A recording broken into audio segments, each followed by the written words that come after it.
Today we're going to do a deep dive into Endeavour Silver to find out whether it's a buy or not. They're going through a significant change right now as they're building a big silver mine in Mexico, which is going to nearly double their production and cut their costs by almost 50%. It looks like this mine is going to totally change the company. So today we're going to dive in and find out if it's a good buy. And before the end of this video, I'm going to give you my investment time horizon, my target stock price, whether I think it's a buy or not, and also the risk level. As always, don't take this as investment advice. These are just my opinions based on my own research. I do get stuff wrong, so you should always do lots of your own research before investing any of your hard-earned money. Endeavour Silver trades in the US under the ticker EXK, and today's closing price was $3.76. Endeavour currently has two operating mines, both of which are in Mexico, and in 2024, they're set to produce about 8.4 million ounces of silver equivalent. Now, this is a mix of silver and gold, but it leans about 60% silver and about 40% gold, which is about as close as you can get to a pure silver miner. There's a couple companies that have a higher percentage of silver, but a lot of the companies that claim to be silver producers are actually only like 20% silver or 10% silver. And in 2024, their guidance is to produce these ounces at about $22.50 all in. By the way, you may have seen my last video on the channel that was my top 10 ways to play silver, and Endeavour did not make it into that video. And in the comments, I found out that Endeavour was a crowd favorite, and the only reason that it didn't make the video is because I've never done a deep dive into the company. So that's what I wanted to do today. I wanted to see what the hype was about and why so many people were raving about Endeavour. And now let's take a look at what the company's cash from operations might look like in 2024 at different silver price environments. So at a $20 silver price, we're looking at cash from operations of negative $21 million. At $30 silver, which is right about where it's at today, we're looking at cash from operations of $63 million. And then if we were to get an average of $40 silver in 2024, it jumps up all the way to $147 million. So as you can see, the company has a lot of leverage to increasing silver prices. If the silver price goes up $10 from where it's at here, which is 33%, well then their cash from operations increases something like 250%. But on the other hand, more leverage comes with more risk, because if the silver price goes the other way, it doesn't take long before the company is actually losing money. As Endeavour has been building their new mines, they've had some cost overruns, they've had to dilute shareholders, and they've had to take on some debt. So let's look at the debt and see if that's going to be a problem. To get this mine built, it looks like the company is going to have to take on about $120 million in debt. That's going to have an interest rate somewhere between about 9% and 9.8% based on today's secured overnight funding rate. So it's going to be closer to this high end until the mine is built, and then after the mine is built, the interest rate drops down to the low end, just above 9% at today's SOFR. And that results in an interest payment of about $11 million per year, and they don't have to start repaying this until the end of 2025. So their new, very profitable mine should be in production for about a year before they have to start making payments on that principal balance. But $11 million in interest per year for this company does not seem like a big deal, especially after we go over the numbers of what their cash from operations is going to look like after the new mine comes into production. So let's look at that now. Assuming the company builds their new Terronera mine on time, in 2025 their production should look something like this: 15.4 million ounces of silver equivalent at about $13 per ounce. And that's the all-in sustaining cost, what it costs them to produce an ounce of silver company-wide. So their production will have increased almost double, and their costs have fallen from $22.50 to $13 per ounce, because this new mine should be incredibly profitable. Okay, so now this is where this gets fun, looking at the cash from operations in 2025. And later on in this video, I'm going to share with you what the associated share price could be with each of these numbers as well. So over here, we have the silver price per ounce in US dollars, and then cash from operations over here. So at $20 per ounce silver, Currently, we're negative in terms of cash per operation in 2024. However, after this new mine is in production, the company will be making about $108 million per year. At $30 silver, today's silver price, the company will be making about $262 million per year from operations. $50 silver, $570 million, and $100 silver, if we want to just have some fun here, $1.34 billion. In just a minute, we're going to look at what the possible share price could be for this company based on these various silver price scenarios. But first, I want to come up with a cash flow multiplier. And in order to do that, first we need to take a step back and look at the company as a whole, to look at the good things and the bad things to determine what kind of multiple the company should get. First, I want to look at the company's reserves and resources. So proven and probable reserves. This is the highest confidence category, and these are the ounces that the company has already determined that they can mine profitably. So in these categories, in their 2 producing mines, plus the one that's about to come online, they have 116 million ounces. However, they're only going to recover about 87% of that. So after the 87% recovery, we're looking at 101 million ounces, which at a mining rate of 15.4 million ounces per year, we're looking at 6.5 years of reserves. And then resources. So resources are a lower confidence category, and they may or may not be able to bring these into reserves. Now, a higher silver price does help to bring more resources into reserves, and it also works the opposite way. If the silver price goes down, it may force some of these reserves to come into resources instead. But anyway, over here in measured and indicated resources, they have 95 million ounces with 87% recovery. We're looking at 83 million ounces or 5.4 years of mine life. So we combine these 2 categories and we get reserves and resources of almost 12 years at their new production rate in 2025. And also, these numbers get way, way better if we include their advanced exploration project in Mexico, which is enormous and has about another 500 million ounces of silver there. What this does not include are inferred resources, which is the lowest confidence category, and these are only measured and indicated here, proven and probable here. So now let's take a look at the pros, what the company has going for it. So I just talked about the reserves and resources of 11.9 years. That's actually pretty good, but this actually was a negative before they built this new mine, or before this new mine is coming into production, because their current 2 producing mines don't have many reserves there. So this is going to be a very positive change for the company. And with that new mine, their production is going way up, almost doubling. Their costs per ounce are coming way down. And also what I consider a pro is that the company produces 60% of its revenue from silver, which is very hard to find. And then they have reasonable executive salaries. I actually thought this wasn't the case at first because I was looking at this one website that tells you how much the executives are getting paid. And it said the CEO was making over $11 million a year and the other executives were making like $5 million a year, which is totally absurd for this size of company. That's like what the major companies pay.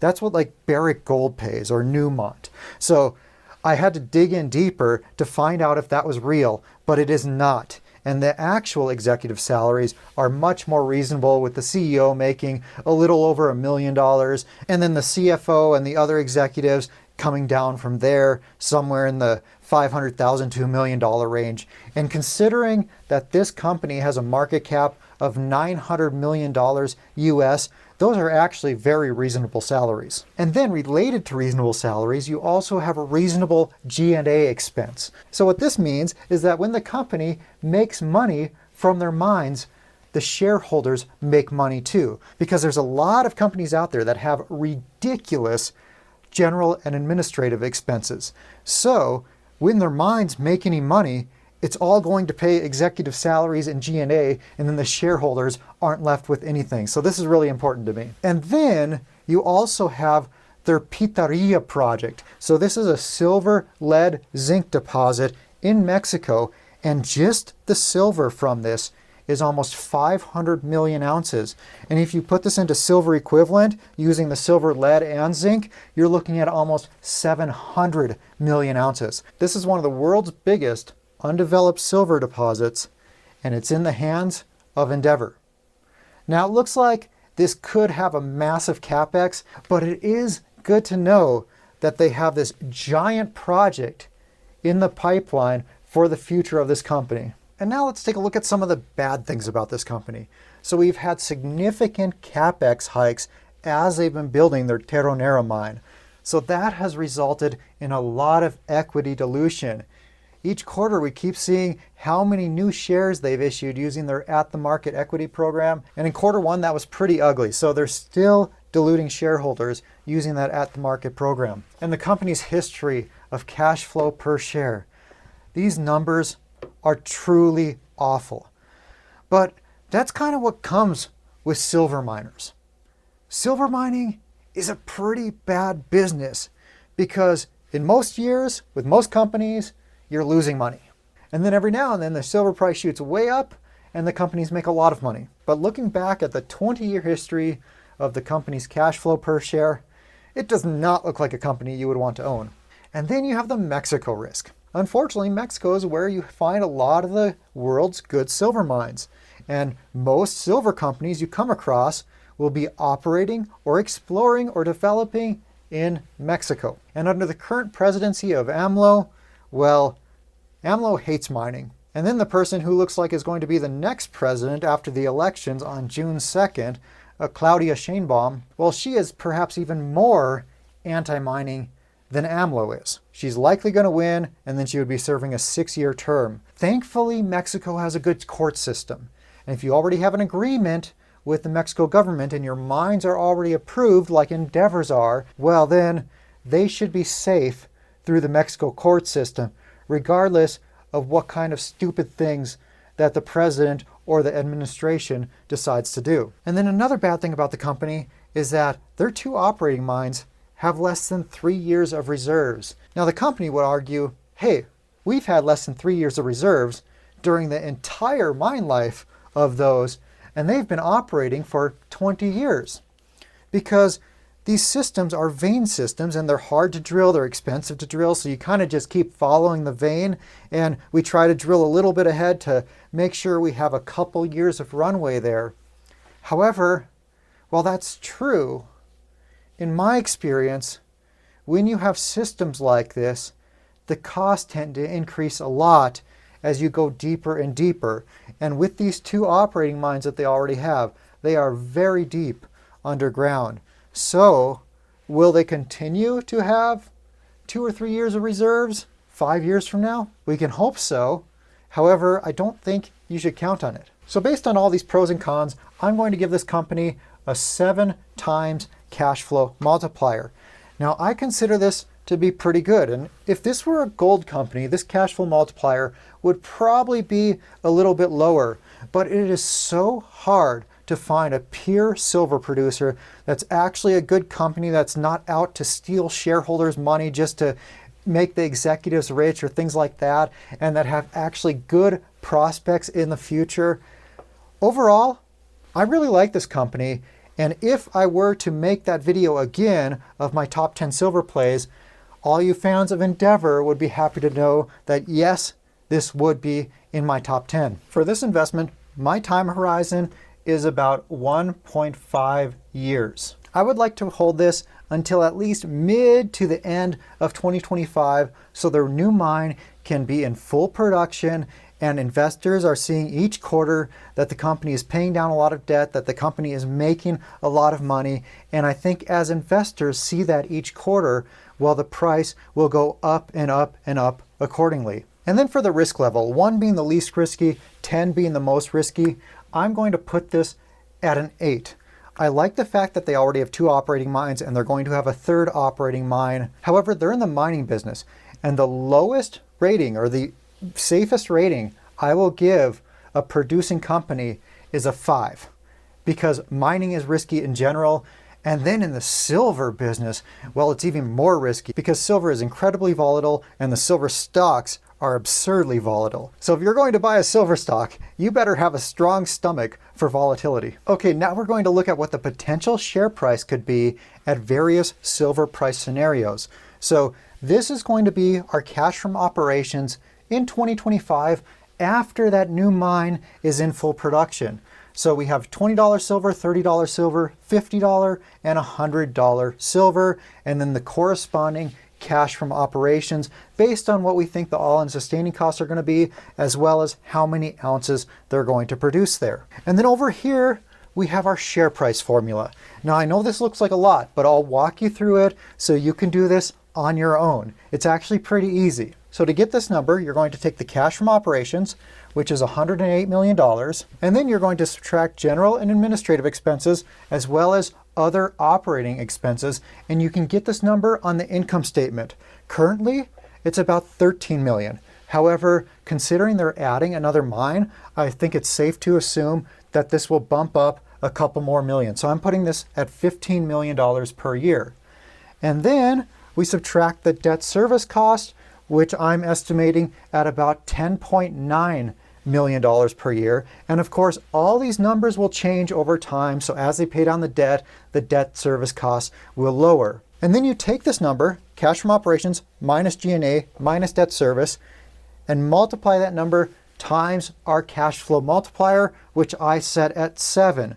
But this is very subjective, and based on your own analysis, you could very easily get a different cash flow multiplier, whether that might be higher or lower. So after we multiply that by the cash flow multiplier, we're going to add the cash and cash equivalents.